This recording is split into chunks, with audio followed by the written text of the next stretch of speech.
एक मुलाकात ऐसी शख्सियतों के साथ जिन्होंने दिया है अपने जीवन को एक नया मुकाम। रूबरू कराएंगे ऐसी कुछ हस्तियों के साथ एक खास शख्सियत के साथ मुलाकात जयदेव पटेल के साथ नंबर 1 इंडिया न्यूज पर रात। नमस्कार दोस्तों, मैं जयदेव पटेल, आपका एक बार फिर स्वागत है खास शख्सियत के साथ मुलाकात प्रोग्राम में। आज हमारे साथ खास मेहमान है अर्थशास्त्री professor V Upadhyay. Professor V Upadhyay, आपका बहुत बहुत स्वागत है आज के हमारे प्रोग्राम में। प्रोफेसर वी उपाध्याय, आपसे मेरा पहला सवाल है कि ये जो एक नैरेटिव बना, क्योंकि ये चुनाव है इसलिए सरकार ने फैसला वापस ले लिया, फिर तो इसे अस्थायी टेम्परेरी राहत माना जाना चाहिए, यानी ब्याज दरों में कटौती की तलवार वो तो अभी भी लटक रही है आम आदमी पर। बिल्कुल सही बात है। जो इन्होंने कदम उठाया था वो बहुत ही गलत कदम था। इस तरह से कि सबको पता है कि इकोनॉमी की हालत बहुत खराब है, सरकार के पास पैसा नहीं है, लोगों के पास भी पैसा नहीं है, लेकिन इसका बर्डन लोगों पर ही डालना उसका तो कोई सेंस नहीं बनता उस तरह से। तो जैसे मान लो पेट्रोल और डीजल की जो कीमतें हैं वो इतनी ज्यादा बढ़ गई हैं, रेलवे का किराया, रेलवे की जो फैसिलिटीज है वहाँ भी आपने सारी कटौती कर दी है, किराए बढ़ा दिए। अब ब्याज दर इतना ज्यादा गिरा देना, आप मानिए एक्चुअली कि नॉर्मल हमारा अकाउंट होता है जिसमें हम पैसा डाले रखते हैं, उस पर 4% मिलता था। अब आपकी एफडी पर भी कोई 4% अगर देंगे तो बहुत से लोग ऐसे लोग होते हैं, खासतौर से वो लोग जो पेंशन के सहारे जिनकी निकालते हैं, तो उनका तो कोई तरीका नहीं बचा अब आज की तारीख में, क्योंकि जितना कम रेट ऑफ इंटरेस्ट हो गया है करना चाहते हैं और क्या पता आगे करेंगे 1 महीने बाद में। तो ये जो बर्डन आम आदमी पर डालने वाली जो इस सरकार की नीति इस तरह की है वो तो लोगों के खिलाफ भी है और अर्थव्यवस्था को भी कोई फायदे करने वाली नहीं है। एक खास बात यह है कि इन्होंने अमीर आदमी को बिल्कुल टच नहीं कर सकते किसी भी तरह से, कहीं पर भी। कमाने से पहले कॉर्पोरेट टैक्स एक्चुअल कम किया था, अमेरिका तक में बात हो रही है कि कॉर्पोरेट टैक्स को दोबारा बढ़ाओ, वहाँ पे इंफ्रास्ट्रक्चर डेवलपमेंट करना है। लेकिन हमारे यहाँ आप तो ये देख रहे हैं कि किस तरह से स्टॉक मार्केट बढ़े हैं, किस तरह से अमीर और ज्यादा अमीर हुए हैं, नंबर ऑफ बिलियनर्स एक्चुअली हमारी कंट्री में भी बहुत तेजी से बढ़ते जा रहे हैं। तो उसकी तरफ सरकार का कोई ध्यान नहीं है कि भाई अगर मान लो बहुत ही इमरजेंसी की सिचुएशन है तो इमरजेंसी के नाम पर ही सही कुछ पैसा उस सेक्टर से बटोरने की कोशिश की जानी चाहिए, वो बिल्कुल नहीं हो रही। प्रोफेसर वी उपाध्याय, इकोनॉमी जिस तरीके से गर्त में नीचे पहुंची हुई है, अगर उसको ऊपर उठाना है तो आपको नहीं लगता है कि चक्का घुमाना होगा? और वो चक्का अर्थव्यवस्था का जो जाम है और वो कैसे घूमेगा? जब कंजप्शन बढ़ेगा, डिमांड बढ़ेगी, जब लोग खर्च करेंगे, लोगों की जेब में पैसा निकलेगा। लेकिन लोगों की जेब से पैसा तो तब निकलेगा जब उनके पास पैसा खर्च करने के लिए होगा। तो सरकारें छोटी बचत पर अगर आम आदमी को चपट लगाकर पूरी इकोनॉमी को अगर बट्टा बिठाने की तैयारी में नहीं है, ये जो सरकार की सोच है वो क्या दिखा रही है आपको आगे? यही मैं कह रहा हूँ कि एक बहुत बड़ी जो समस्या है, सप्लाई डिस्टर्ब हुई है, बहुत कुछ हुआ है कोरोना काल में, लेकिन डिमांड की तो बहुत कम हुई है ना। लोगों के जॉब्स हमारे जो जीडीपी के आंकड़े हैं वो अपने आप बताते हैं कि 8% की गिरावट आई है, लेकिन वो भी किस हद तक सही स्थिति का मूल्यांकन कर पा रहे हैं वो भी एक सवाल है, जो एक डिबेट की बात है। क्योंकि ऑर्गेनाइज सेक्टर के बेसिस पे हम डेटा इकट्ठा करते हैं, लेकिन जो नुकसान हुआ है वो तो ज्यादा इनफॉर्मल अनऑर्गेनाइज सेक्टर में हुआ है। तो लोगों के जॉब गए, इनकम गई है, लोगों की सैलरी घटी है, हर आदमी को किसी न किसी तरह से नुकसान उठाना पड़ा है। तो वो डिमांड साइड को भी रिफ्लेक्ट करता है, डिमांड भी तो कम है। अभी आपको 1-2 महीने के डेटा से कुछ नहीं पता चलेगा, क्योंकि वो तो थोड़ा सा पेंट ऑफ डिमांड भी होती है।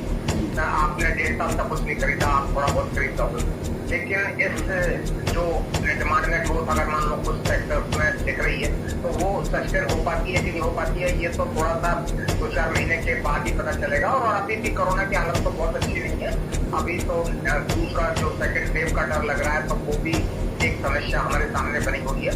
लेकिन डिमांड की कमी है और आम आदमी की परचेजिंग पावर बुरी तरह से अफेक्टेड हुई है, तो उसको ध्यान में रखते हुए सरकार को इस तरह का कोई कदम नहीं उठाना चाहिए कि उनकी हालत, मिडिल क्लास की, गरीब लोगों की हालत और भी ज्यादा खराब हो। अगर मान लो कोई स्कोप है तो थोड़ा बहुत जो है वो अमीर सेक्शन के ऊपर है, वहाँ सरकार लगता है कि उनका ध्यान ही नहीं है उस तरफ। वहाँ से अगर मान लो कुछ पैसा इकट्ठा किया जा सके। प्रोफेसर वी उपाध्याय, यहाँ पर कंसर्न जो है वो सिर्फ और सिर्फ वृद्ध लोग हैं, जो बूढ़े लोग हैं, उनकी बचत को लेकर के, क्योंकि ये जितनी स्कीम्स है, सिर्फ छोटे बचत की जितनी स्कीम्स है, मेरे ख्याल से हिंदुस्तान के हर परिवार को अगर ये लागू हो जाती है तो उसको प्रभावित करती है, नकारात्मक तौर पर उस पर नजर डालती है। सेविंग अकाउंट का ब्याज, FD, सुकन्या समृद्धि, कौन सी ऐसी छोटी बचत की स्कीम है जो इससे अछूती रह जाती है? जब सब कुछ मैकेनिकल है तो फिर ये चुनाव के मद्देनजर जो टाला गया है, ये तो बड़े खतरे की घंटी है आम आदमी के लिए।